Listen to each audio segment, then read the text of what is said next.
My girlfriend said, "You're too predictable. Even my ex had more personality than you." I replied, "Noted." So I stopped checking on her, stopped asking, stopped caring. 3 days later, she walked into my place and froze when she saw who was sitting with my roommates waiting for her. I'm Jared, 32, and I'd been dating Kira for about 14 months when she decided to compare me to her ex. We'd met at a friend's birthday party, hit it off over shared taste in music, started dating pretty quickly. She worked as a graphic designer, I'm in project management, normal relationship stuff. Dinners, movies, weekend trips. I thought things were solid. The comparison happened on a Tuesday night at her apartment. I'd brought over Chinese food after work like I usually did on Tuesdays. She'd been weird all evening, distant, scrolling on her phone more than usual. Something wrong? I asked halfway through dinner. No, just tired. Long day at work? Yeah. We ate in silence for a bit. Then she put down her chopsticks and looked at me. Can I be honest about something? Of course. You're really predictable, Jared. Like, I always know exactly what you're going to do. Tuesday Chinese food, Friday movie night, Saturday morning coffee run. It's the same routine every week. I thought you liked routines. You're the one who suggested Friday as movie night. I did, but I didn't mean for it to become this rigid thing. It's just, you're so safe, so boring. That word hit different. Boring. I try to make plans. You make the same plans over and over. Even my ex had more personality than you. At least he was spontaneous. I set down my food. Your ex, the one who cheated on you twice and forgot your birthday. That's not the point. Then what is the point? The point is, I need someone with more, I don't know, edge, excitement. You're just so predictable. I stood up, started gathering my things. What are you doing? Being predictable. You just told me I'm boring compared to your ex. I'm not staying to hear more. Jared, don't be like that. I'm trying to be honest so we can work on it. Noted, I'll work on being less boring. I left. Drove home to the apartment I shared with two roommates, Marcus and Dev. They were both in the living room playing video games when I walked in. You look pissed, Marcus said. Kira called me boring, said her ex had more personality. Dev paused the game. Her ex, who she calls a narcissistic asshole every other week? That's the one. What did you say? Nothing much, just left. I went to my room, sat on my bed, and did something I should have done weeks ago. She'd been acting distant for about a month, always on her phone, vague about plans, emotionally checked out. I opened Instagram and searched for Kira's ex. His name was Tyler. Took me about 5 minutes to find his profile. Public account, lots of gym selfies and inspirational quotes. Then I scrolled through his followers. Found Kira's account. Started checking her activity. She'd been liking his posts. Not just recent ones. She'd gone back and liked photos from months ago. Comments too. Flirty comments. Looking good on a shirtless photo from 3 weeks ago. Missed this smile on one from last month. I screenshotted everything. Didn't know what I'd do with it yet, but I saved it. That night, I made a decision. If Kira thought I was predictable, I'd show her what unpredictable looked like. No more Tuesday Chinese food. No more checking in during the day. No more planning weekend trips. No more being the stable, reliable boyfriend she clearly didn't appreciate. I just stopped. Update 1. Wednesday. I didn't text Kira at all. Usually I'd send her a good morning text, check in at lunch, ask about her evening. Not that day. Nothing. She texted me around noon. Hey, you okay? I didn't respond. At 3 p.m. Jared, are you mad about last night? Still nothing. At 7 p.m. Can you please answer me? I'm worried. I finally replied at 8:30. I'm fine, just giving you the unpredictability you wanted. That's not what I meant. Noted. Thursday was the same. Minimal contact. She tried calling twice.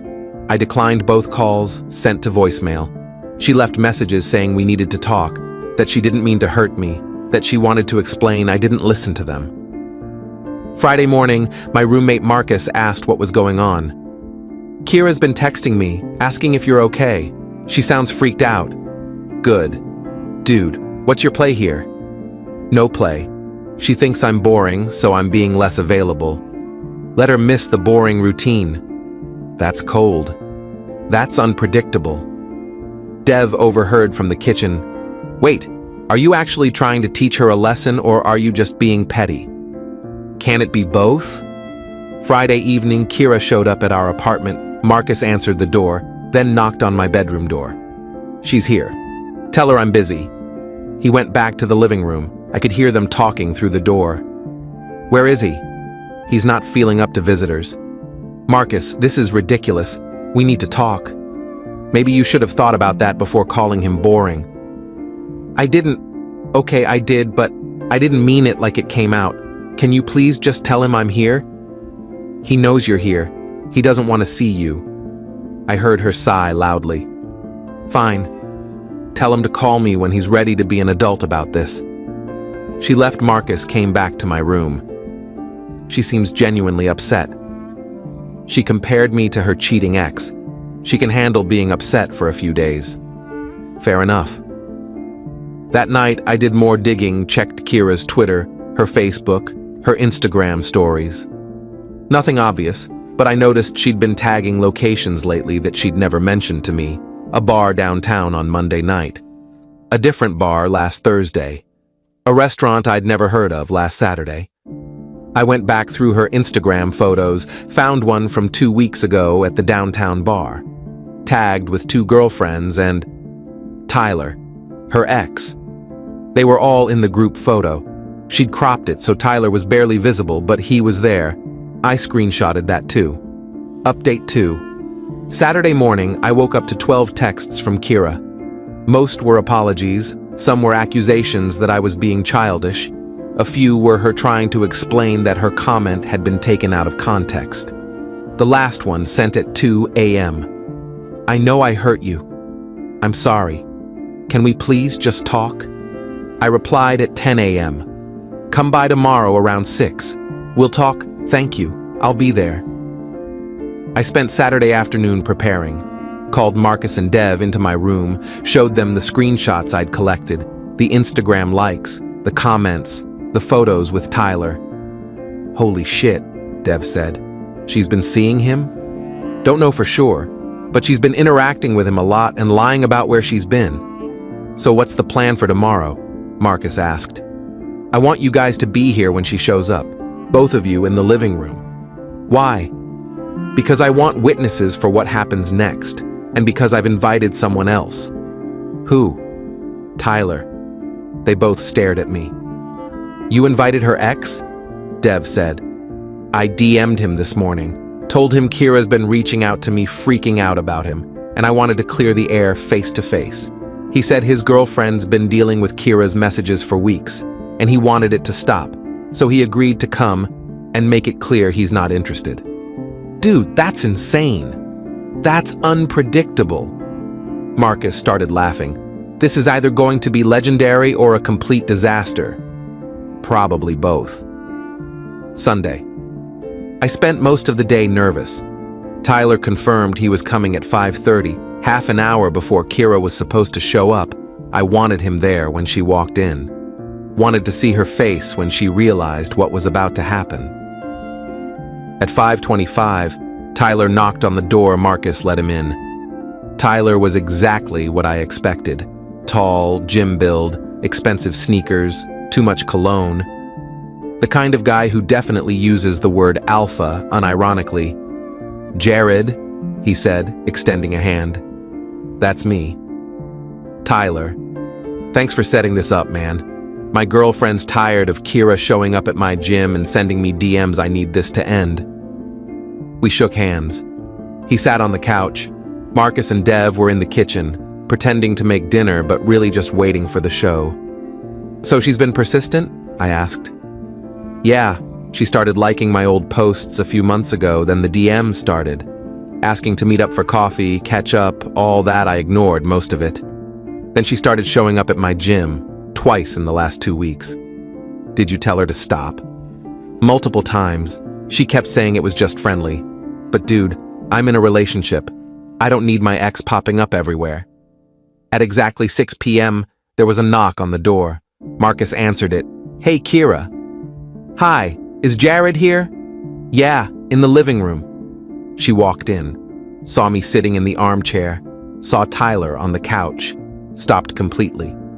Her face went through about 5 different expressions in 3 seconds. Confusion, recognition, shock, fear, and finally something like anger. What is this? She asked quietly. This is me being unpredictable, I said. You kept comparing me to Tyler, so I thought we should all talk clear the air. Jared, what the fuck? Tyler stood up. Kira, I need you to stop contacting me. I've told you multiple times I'm not interested. Showing up at my gym isn't okay. You've sent me 15 messages in the last 3 weeks. You've liked every photo I've posted going back months. You showed up at my gym twice. That's not casual.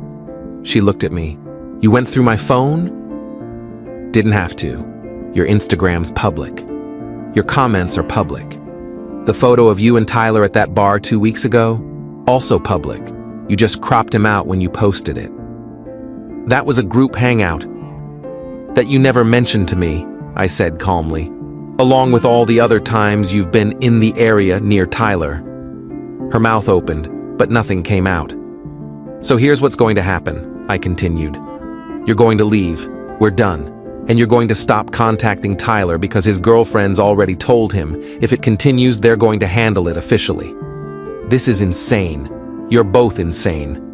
No, I'm being clear. You wanted unpredictability? Surprise, I actually pay attention, and I'm not interested in being someone's backup plan while they chase their ex. Tyler sat back down. Kira, I'm serious. No more messages, no more showing up places. We're done. We've been done for 2 years.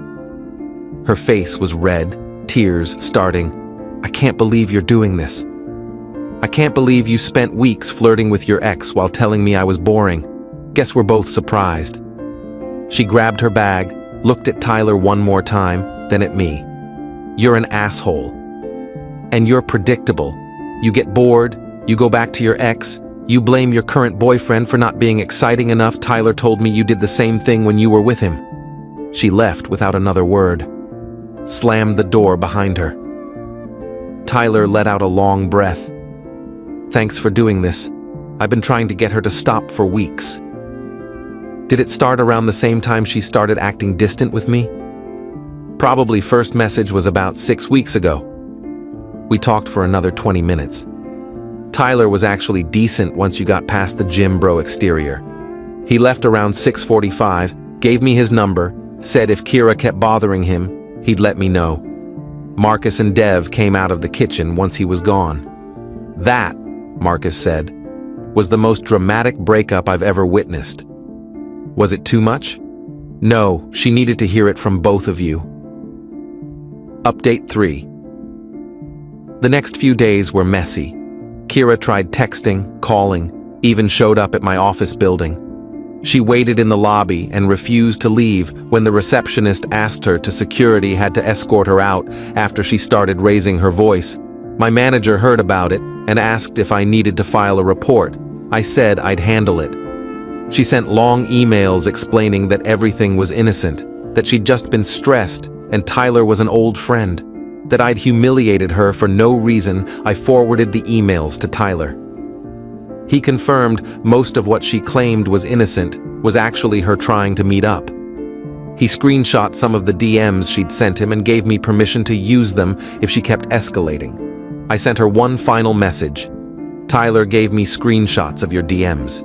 If you contact me or show up at my work again, I'm forwarding everything to your friends and filing a formal report. Leave me alone. She stopped after that. 2 weeks passed. Then Kira's best friend Melissa called me. We'd always gotten along, and I could tell she was uncomfortable. Jared, I need to tell you something. Kira asked me not to, but I think you should know. What's up?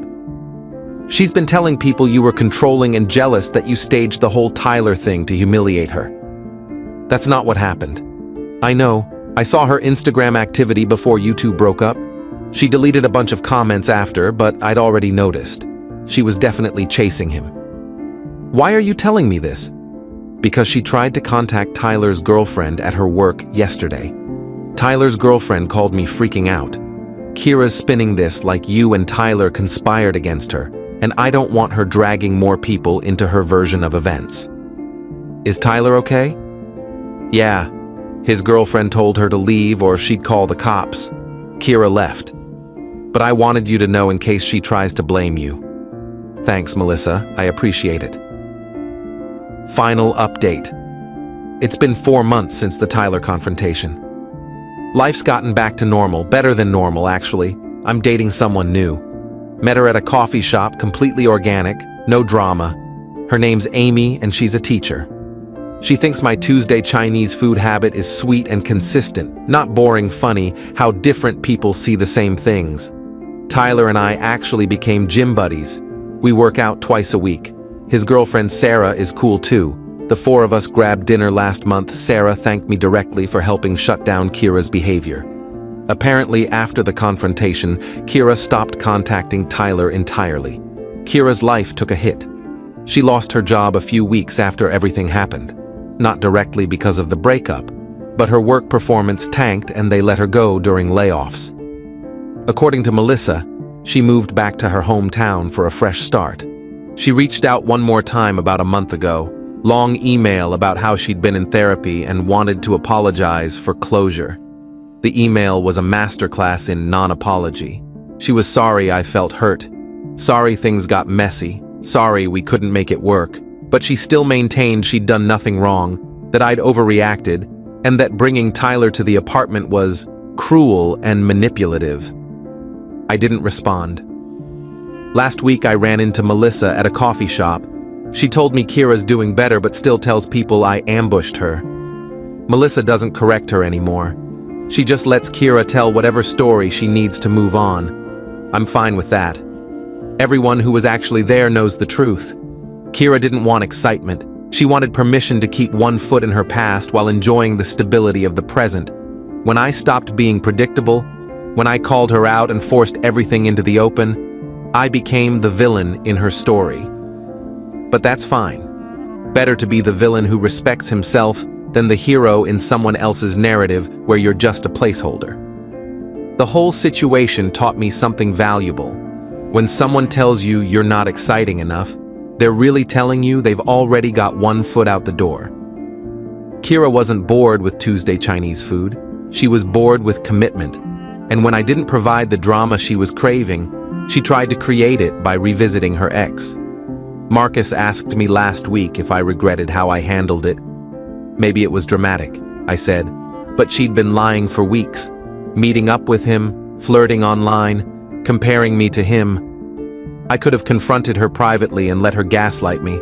Instead, I forced everything into the open with a witness who confirmed her behavior.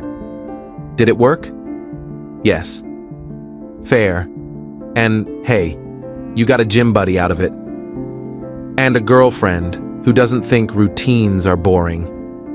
Amy and I are taking things slow, but it feels right. She appreciates consistency. She likes that I follow through on plans. She thinks it's attractive that I'm straightforward. Everything Kira called boring, Amy calls trustworthy. Kira wanted someone with personality. She just didn't want someone with enough self-respect to call out her behavior, and now she's in another state, probably telling another version of the story where she's the victim. But I sleep fine at night. I'm not the one who has to keep changing my story. I'm not the one who had to move states to escape my reputation. I'm just the predictable guy who brought Chinese food on Tuesdays and had enough spine to end things when his girlfriend started shopping around for an upgrade.